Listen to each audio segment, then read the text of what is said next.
I'm going to show you how to save a lifetime supply of cilantro seed, also known as coriander, simply by growing 1 or 2 or 3 cilantro plants, letting them go to flower, and then saving the seed. So I've had cilantro growing in my kitchen garden for months now. Cilantro is a cool season plant. That means it likes it when the temperatures are below 75 degrees Fahrenheit.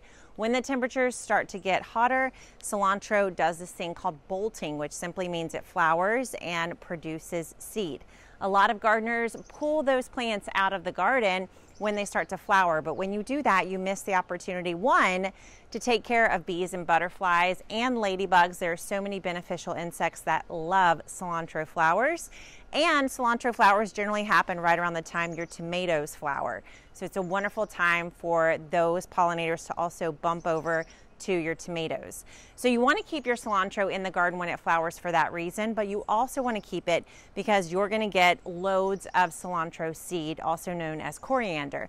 You can use coriander in the kitchen for spice and cooking. You can use it for pickling, for putting into all kinds of garden to table recipes.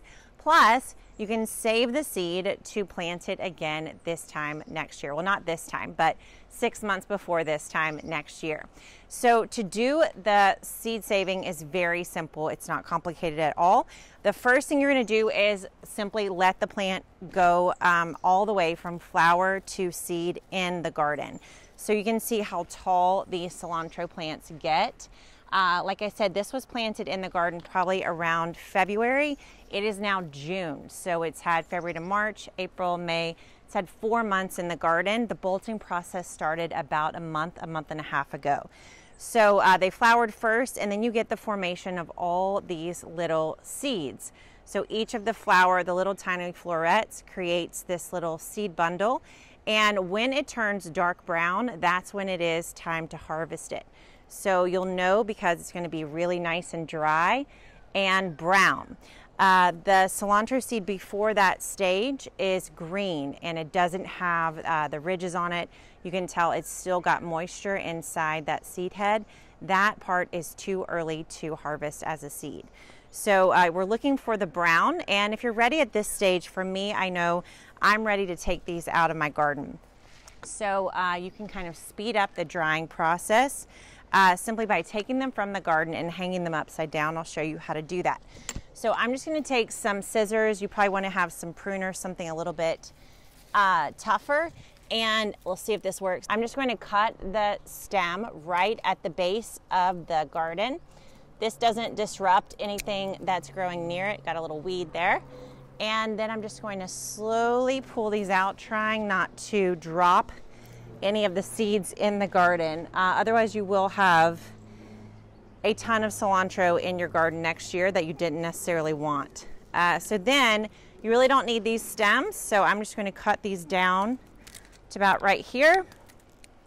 And then all you got to do is to finish up this process is you just tie these up with twine. So I'll just take a little bit of twine and tie this bundle up. Once this is tied up, I'm just going to hang it upside down inside in a cool, dark place. So this just ensures that the plant doesn't get sunlight on it, the temperatures don't change, and in just a matter of days, these green seed heads are going to dry out to form the true seeds. So just like this, I know it looks a little bit wild. You can cut more on it, but you really don't have to.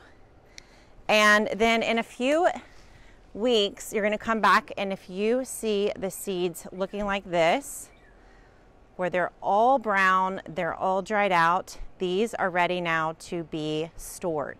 So to take them off the plant, you can, like, you know, if you have tons of these, you can put them onto like a little canvas and just shake the plant. Most of them are just going to fall out. If you have less, like this, you're just doing like one from one little plant. I just simply take my hand like this, pull them off of the stem, and then you want to have a storage container that you can seal completely and store easily.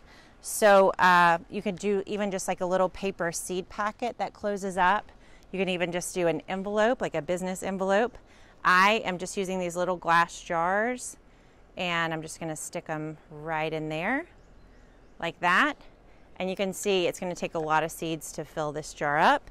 But soon, probably from just this one plant, I'm gonna have several jars of these.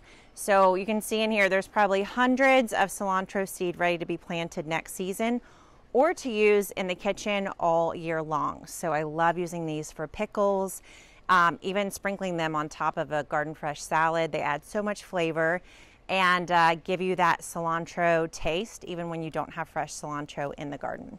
So this is all you got to do to grow and keep enough cilantro seed to provide you cilantro for the rest of your life. Let me know in the comments if you have any questions, and let me know if you're going to try it.